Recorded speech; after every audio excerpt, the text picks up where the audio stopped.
नमस्कार मित्रों, shortcut India news channel पे आपका बहुत बहुत स्वागत है। तो आज हम डिस्कस करने जा रहे हैं मेल गार्जियनशिप सिस्टम के ऊपर, जो सऊदी अरेबिया से पूरी तरह से एबॉलिश कर दिया गया है और इसका असर पूरे मुस्लिम वर्ल्ड पे और कह सकते हैं कि लगभग 2 billion population of the world पर क्या पड़ने जा रहा है। तो चलिए सबसे पहले देखते हैं मैप में हमारे भारत से हमारे सऊदी अरेबिया का कितना दूर का डिस्टेंस है। ये जैसा कि आप मैप पर देख पा रहे होंगे और जैसा कि आपको पता है हमारे जो भारत है उसमें पॉपुलेशन है कम, ऑलमोस्ट 1.3 बिलियन और मे भी हो सकता है 1.4 बिलियन हो, क्योंकि अभी जनगणना नहीं हुई है इस बार की।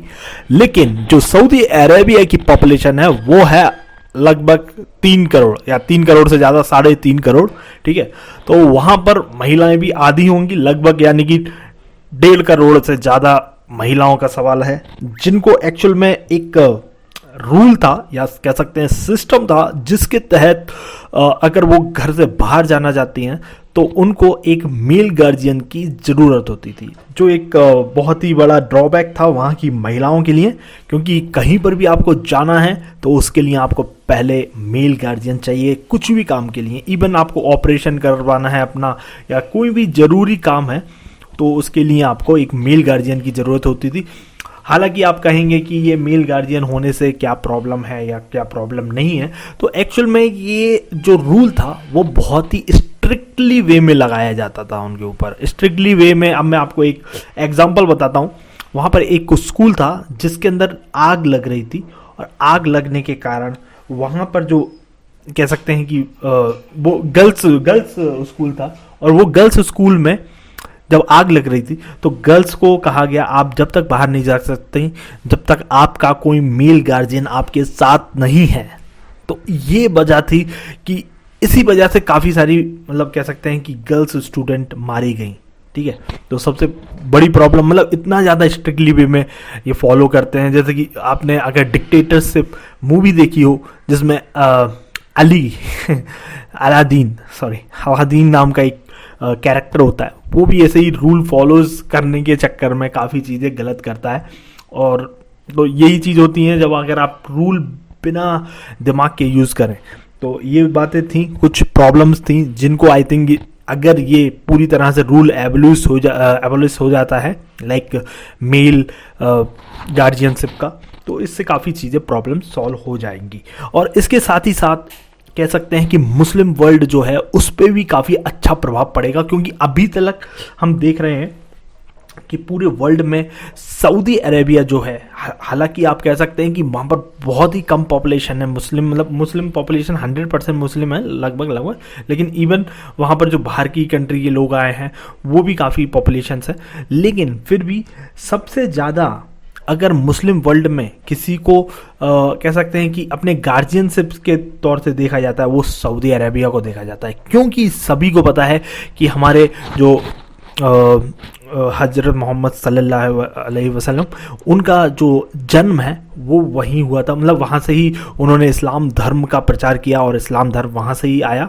तो इसी वजह से हमेशा सऊदी अरेबिया को एक ऐसी कंट्री के तौर पे देखा जाता है जो मुस्लिमों के लिए मतलब बहुत ही पवित्र है। और हालांकि वहाँ पर मक्का मदीना भी है, तो वहाँ की पवित्रता होना बहुत ज़रूरी है, इम्पॉर्टेंट है, कोई भी दिक्कत नहीं है। लेकिन इवन वहाँ की पॉपुलेशन सिर्फ 3 करोड़ है, लेकिन बाकी कंट्रीज़ अगर देखें, बड़ी बड़ी कंट्रीज़ हैं, वहाँ पर मुस्लिम्स की पॉपुलेशन और भी ज़्यादा है, लेकिन वहाँ के अगर कहा जाए तो वहाँ की बातों को इतना सुना नहीं जाता है। जैसे कि टर्की हो गया, ईरान हो गया, तो इन कंट्रीज़ में भी मुस्लिम्स पॉपुलेशन बहुत ज़्यादा है, लगभग 9 करोड़ 10 करोड़ इस तरह से। काफ़ी दूसरी कंट्रीज़, इवन इंडोनेशिया जो सबसे ज़्यादा लिबरल और सबसे ज़्यादा कह सकते हैं कि डेवलप्ड नेशन के तौर पे देखा जा रहा है पूरे वर्ल्ड में, वहाँ की लगभग 26 करोड़ की पॉपुलेशन है, वहाँ को भी इतना ज़्यादा तरजीह नहीं दी जाती है, because of that is little bit Indo kind of culture है वहाँ पर। तो और कह सकते हैं कि सऊदी अरेबिया में बिकॉज ऑफ वहाँ पर ही हमारे इस्लाम का जन्म हुआ, तो इस वजह से सबसे पहले सऊदी अरेबिया को प्रेफरेंस दी जाती है। इवन किसी भी चीज़ में जब डिस्कशन होता है, इवन सबसे पहले अगर पैलेस्टाइन में कुछ होता है तो सबसे पहले देखा जाता है कि सऊदी अरेबिया क्या बोल रहा है। अगर सऊदी अरेबिया नहीं बोलता है तो बाकी कंट्रीज भी अपने थोड़ा थोड़ा बोलती हैं। और फिर अब देखिए बाकी कंट्रीज अपने ब्लॉक्स बनाने की ट्राई कर रहे हैं, जैसे कि टर्की अपना वापस से ओटमन एम्पायर को इस्टेब्लिश करने का सपना देख रहा है और ये सारी चीज़ें करने की ट्राई कर रहे हैं। लेकिन हालांकि अभी भी सऊदी अरेबिया का जो प्रभाव है वो कम नहीं है और उसकी बातें पूरी दूर तक जाती हैं और सब लोग सुनते भी हैं। ये ऐसा नहीं है कि वहाँ की बातें नहीं सुनी जाती, लेकिन अब जब बात आती है कि बहुत सारी चीज़ें अभी चेंज की गई हैं। अगर आप देखेंगे अभी ड्राइविंग का पहले इशू था कि महिलाओं को ड्राइविंग नहीं करना है, ठीक है, फर्स्ट पहला मान लीजिए वो चीज़ को हटाया। उसके बाद फिर वोटिंग के भी राइट उनको देने का पूरा वो चल रहा है काम, और साथ ही साथ ड्राइविंग तो हो ही गया। अभी जो आपका मैंने बताया कि मेल, और बता रहे हैं कि बुर्खा ये चीज़ भी है एक, तो वो उसको भी रिमूव करने का प्रयास किया जा रहा है। तो ये सारी चीज़ें अगर हटाएंगी जाएगी तो शायद थोड़ा सा एक डिफरेंट कल्चर आपको सऊदी अरेबिया में होता हुआ दिखेगा, क्योंकि सऊदी अरेबिया एक कंप्लीटली कह सकते हैं कि काफ़ी मतलब ओल्ड फैशन स्कूल टाइप की कंट्रीज़ है। लाइक वेस्टर्न कंट्रीज़ में काफ़ी ओपननेस है, लेकिन आप अगर सऊदी अरेबिया को देखें तो बहुत ही क्लोज कंट्री टाइप है। मतलब सिंपल वो अपना पेट्रोल बेचते हैं और पैसा छापते हैं, और उसके अलावा वो ना तो अपनी महिलाओं को दिखाना चाहते हैं, ना ही इवन पुरुषों को भी नहीं। तो इस तरह से उनका बिल्कुल मतलब अगर आप कहें कि आउटसाइड वर्ल्ड में सऊदी अरेबिया के लोगों को इतना कोई जानता भी नहीं है। सऊदी अरेबिया के अगर आप जानते होंगे तो MBS मोहम्मद बिन सलमान ये एक वहाँ के प्रिंस हैं, उनको जानते होंगे। उसके अलावा आपको ना तो वहाँ के किसी एक्टर का पता होगा। एक्टर चलो फिल्म में बनती हैं कि नहीं बनती मुझे नहीं पता, क्योंकि मुझे तो पता ही नहीं है, तभी मैं बोल रहा हूँ। और वहाँ के ना ही आपको आर्टिस्ट का पता होगा, वहाँ के किसी रिपोर्टर का आपको पता नहीं होगा, इवन मतलब वहाँ का कोई एक बिजनेसमैन का भी आपको शायद नहीं पता हो, क्योंकि बिजनेस वहाँ पर सारे सरकारी ओवन है। लाइक अगर आप आराम को देख लीजिए, इसकी सारी होल्डिंग जो है वहाँ की गवर्नमेंट की है, ठीक है। तो प्रिंस वगैरह ये लोग ही अपना चलाते हैं। और हाँ, प्रिंसों के नाम अगर आपको पता हो, शायद अभी तो हमारे MSV चल रहे हैं तो मोहम्मद बिन सलमान, तो उनको ही लोग जानते हैं। और उनका ही एक्चुअल में ये विज़न है 30-30 का, जो वो चाहते हैं कि जो उनकी कंट्री है वो पूरी तरह से वेस्टर्न कंट्री के तौर पे देखी जाए, क्योंकि उनको पता है कि तेल का खेल ख़त्म होने वाला है, और तेल का खेल जैसे ही ख़त्म होगा उसके बाद पूरी तरह से सऊदी अरेबिया नहीं बल्कि पूरी जितनी भी ऑयल बेस्ड इकोनॉमीज़ हैं उनको बहुत बड़ा धचका लगने वाला है या धक्का लगने वाला है। तो इस वजह से उनको भी पता है कि ये अभी फ्यूचर पूरी तरह से चेंज होने वाला है, बिकॉज ऑफ ऑयल तो वैसे भी ख़त्म होगा, साथ ही साथ उससे और ज़्यादा तेज़ी से आई थिंक में जो इन्फॉर्मेशन है उसमें बताया गया है कि ऑयल जो समाप्त होगा वो लगभग 30 साल बाद होगा, आज से 30 साल 40 साल बाद। तो ऑलमोस्ट अपन कह सकते हैं कि 1950 या 60 के बाद ऑयल ख़त्म हो जाएगा। लेकिन जितनी तेज़ी से तेल ख़त्म हो रहा है उससे भी ज़्यादा तेज़ी से इलेक्ट्रिकल व्हीकल मार्केट में आने के लिए तैयार हो रहे हैं। टेस्ला ने अपने पूरी तरह से कह सकते हैं कि जाल बिछा दिया है कि अब वो पूरी तरह से अपने, देखिए उसके ऑलरेडी इलेक्ट्रिक व्हीकल आ चुके हैं, बहुत ही फास्ट चलते हैं, बहुत ही मतलब कह सकते हैं कि बहुत ही अच्छी क्वालिटी के कार्स हैं जो इलेक्ट्रिक व्हीकल हैं। तो उसको देखते हुए कहा जा रहा है कि ये जो इलेक्ट्रिक व्हीकल पे चेंज होने का बात है वो बहुत ही ज़्यादा जल्दी हो जाएगा, उसमें ज़्यादा टाइम नहीं लगने वाला है। 2030 तक आई थिंक ऑलमोस्ट बता रहे हैं कि 50% of population will shifted into the electric vehicle, ठीक है। और फिर 40-50 तक तो हो ही जाएगा, 60 तक तो हो ही जाएगा। और उस वजह से इनको भी पता है कि इनकी इकोनॉमी पूरी जो ऑयल बेस्ड है, क्योंकि दिमाग अभी तक इन लोगों ने नहीं चलाया, ये बात सत्य है, ठीक है। दिमाग नहीं चलाया है, अभी भी यही सोच रहे हैं कि ये बड़ी बड़ी सिटीज़ बना दें, लियोन करके सिटी बना रहे हैं, ठीक है। तो इस तरह की सिटीज़ बसाने का इनका प्लान है जो भी है। लेकिन हालांकि जो माइंड होता है वो सबसे ज़्यादा कारगर होता है, माइंड को यूज़ करना सबसे बड़ी इम्पॉर्टेंट चीज़ है। अगर आप एजुकेटेड हैं तो यू कैन डू एनीथिंग, ठीक है। तो अगर अब लेकिन खैर उनके सलाहकार जो भी होंगे तो उनको जो सलाह दे रहे हैं कि आप नई सिटीज़ बनाएं, नियॉन सिटी बनाएं, नियॉन सिटी, ठीक है। तो इस तरह की सिटीज़ बनाएं तो उससे ज़्यादा बेटर होता कि काफ़ी सारी यूनिवर्सिटीज़ वो बनाए थे।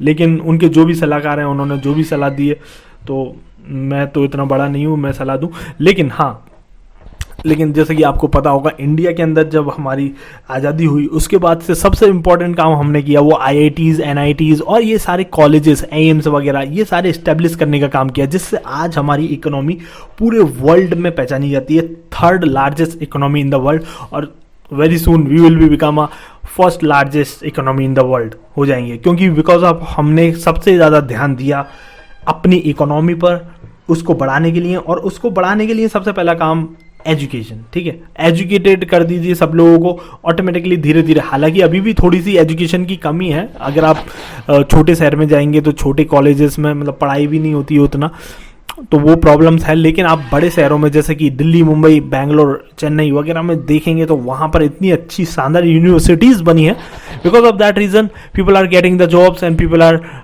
Very hard working. इंडिया में बहुत लोग हार्ड वर्किंग, सबसे ज़्यादा इंपॉर्टेंट चीज़ है कि हार्ड वर्किंग इज़ वेरी मतलब इम्पॉर्टेंट है, अगर किसी भी चीज़ में आपको सक्सेस चाहिए तो उसके लिए हार्ड वर्किंग इज़ मोस्ट, तो वो चीज़ इंडिया के लोगों में है। अगर आप छोटे शहर में भी जाएंगे ना तो वो बंदा आपको ये कहता मिलेगा, sir give me anything I will do that work, तो वो बंदा जो है ना वर्क करने के लिए रेडी रहता है, उसमें उसको कोई प्रॉब्लम नहीं है, सबसे पहली बात। दूसरी बात यह है कि गरीबी है तो गरीबी में इंसान है ना थोड़ा सा मेहनत ज़्यादा करता है, ये बात भी है। जब कम होना चीज़ें, जैसे कि आप अमेरिका को देख लीजिए, अभी मैं आपको छोटे छोटे उदाहरण दे रहा हूँ कि अमेरिका आज से लगभग बताते हैं कि लगभग 20 25 30 साल पहले तक बहुत ही मतलब वहाँ पर भी गरीब लोग थे और पढ़े लिखे लोग थे, लेकिन गरीब प्लस पढ़े लिखे, तो गरीब प्लस पढ़े लिखे वो लोग होने की वजह से वहाँ पर लोगों ने बहुत मेहनत की, बड़ी बड़ी कंपनियाँ इस्टेब्लिश की। मतलब आप लोगों को लगता है कि अमेरिका में सिर्फ अमीर ही लोग थे, अमीर लोग भी थे लेकिन गरीब लोग भी थे। अगर आपने सुना हो जो स्टीव जॉब्स थे, वो एक क्या बोलते हैं एक आश्रम में या फिर एक जगह पे जाके वो खाना खाते थे क्योंकि उनके पास उतने पैसे नहीं थे, लेकिन उन्होंने अब एक अच्छी कंपनी इस्टेब्लिश कर दी उसके बाद एप्पल की। और इसी तरह से काफ़ी सारे लोगों की स्टोरीज़ हैं। अगर अमेरिका में आप देखें, अगर आप एक मूवीज़ थी द परस्यूट ऑफ हैप्पीनेस, उसमें भी जो व्यक्ति थे उन्होंने भी यही सेम स्थिति उनकी दिखाई गई है उस पिक्चर में। और काफ़ी सारी चीज़ अगर पास्ट में भी देखें वहाँ पर, तो वहाँ पर गरीबी थी लेकिन वो एजुकेटेड थे, तो उन्होंने पूरी तरह से मेहनत करके अपने आप को इतना आगे ले आए कि आज पूरी तरह से इंडस्ट्रियलाइज्ड हो गया है अमेरिका। वहाँ पर हर तरह की चीज़ें डेवलप होती हैं। सॉफ्टवेयर में तो उन्होंने पूरे मतलब वर्ल्ड को कैप्चर कर रखा है, लेकिन हालांकि हमने भी सॉफ्टवेयर में पूरी तरह से कैप्चर कर लिया है। लगभग 60% बताते हैं कि वर्ल्ड के सॉफ्टवेयर इंडिया क्रिएट करता है, और है भी। बेंगलोर के अगर अंदर आप जाएंगे तो आप देखेंगे तो आपको पता चलेगा कि it's a huge industry in the world, in India only. और जो बेंगलोर को कहते हैं वो सिलिकॉन वैली ऑफ इंडिया भी कहा जाता है। पहले सिलिकॉन वैली ऑफ, एक्चुअल में सिलिकॉन वैली वहाँ का नाम ही है, तो सिलिकॉन वैली अमेरिका के अंदर है, जैसा कि मैंने आपको बताया। तो उसी वजह से अमेरिका तरक्की करा, because of educated people are there. उससे पहले आपको पता ही होगा कि अमेरिका में भी कितनी सारी परेशानियां थी, कितने लोग डिवाइडेड थे ब्लैक एंड वाइट के चक्कर में, तो वो सारी चीज़ें थी। लेकिन अब वो ब्लैक एंड वाइट थोड़ा कम तो हुआ है हालांकि, लेकिन थोड़ा तो कम हुआ है, इतना थोड़ा नहीं, बहुत ज़्यादा कम हो गया, थोड़ा ही रह गया है। लेकिन अब लोग डेवलप्ड हैं, एजुकेटेड हैं, अर्निंग बहुत अच्छे से कर रहे हैं, तो इस वजह से काफ़ी अच्छी लाइफ जी रहे हैं। और यही चीज़ है कि अभी सऊदी अरेबिया ने भी इसी तर्ज पे आगे बढ़ने का ट्राई किया है। उन्होंने सोचा है कि ये सारे जो कह सकते हैं कि लॉज हैं जो अगेंस्ट हैं किसी भी पर्टिकुलर सेक्शन के, लाइक महिलाओं के, लाइक माइनॉरिटी के, लाइक किसी भी चीज़ के अगेंस्ट हैं, तो उनको थोड़ा सा क्या कहते हैं न्यूट्रलाइज करना चाहिए। और मतलब लाइक जो वेस्टर्न कंट्रीज़ हैं, हालांकि वेस्टर्न कंट्रीज़ के बारे में हम कितना भी बुराई कर लें, वो लोग मतलब छोटे कपड़े पहनते हैं, ये करते हैं, वो करते हैं, लेकिन उनका एक जस्टिस सिस्टम है वो बहुत ही अच्छा है। वो जस्टिस देने में विश्वास रखते हैं काफ़ी टाइम, ऐसा नहीं है कि हमेशा, लेकिन काफ़ी बार वो जस्टिस के लिए प्रेफरेंस उनकी रहती है। तो उसी तरह से हमें भी सीखना चाहिए, और वो काफ़ी जगहों पे होता भी है, ऐसा नहीं है कि नहीं होता है। लेकिन अब सऊदी अरेबिया ने ये सारे प्लान्स किए हैं, और 2030 जो उनका प्लान है वो भी इसके अकॉर्डिंग ही चल रहे हैं, और जहाँ पर उन्हें इजराइल को भी मान्यता देना, ये सारी चीज़ें करना, क्योंकि इजराइल एक छोटा सा कंट्री है लेकिन उसके पास बहुत ही ज़्यादा अच्छी तादाद में कह सकते हैं कि टेक्नोलॉजी। अब इजराइल की भी अगर बात की जाए तो इजराइल भी इसीलिए वर्ल्ड की पावर बन के उभरा है। अगर आप उसका मैप में लोकेशन देखें तो इतना छोटा कंट्री है, लेकिन वो इतना पावरफुल क्यों कैसे बन गया, वो इसी वजह से, क्योंकि उन्होंने जब उनका भी कंट्री बना था तो उन्होंने भी सबसे पहले यूनिवर्सिटीज़ और ये लाइब्रेरीज और सारी, मतलब कह सकते हैं कि पूरी एजुकेशन सिस्टम में अपना इन्वेस्ट किया, जिसके बाद से उनका एजुकेशन सिस्टम इतना तगड़ा हो गया जिससे कह सकते हैं कि पूरी तरह से टेक्नोलॉजी पे कब्जा उन्होंने अपना हासिल किया। हालांकि सिर्फ और सिर्फ 1 करोड़ पॉपुलेशन है उनकी, 1 crore population, it's very less than India के हिसाब से तो बहुत ही कम है। सऊदी अरेबिया के हिसाब से भी आई थिंक कह सकते हैं कि 3 गुना कम है और 3 गुना ज़्यादा है सऊदी अरेबिया की, लेकिन सऊदी अरेबिया फिर भी इतना पीछे रह गया। इवन उसके पास तेल का पैसा था, तेल का खेल था, लेकिन बिकॉज ऑफ कह सकते हैं ना कि दिमाग नहीं चलाओगे तो तेल कहाँ लगाओगे, दैट्स इट ऑल अबाउट। सो इसी के साथ मैं अपना वीडियो ख़त्म करता हूँ और धन्यवाद। भारत माता की जय।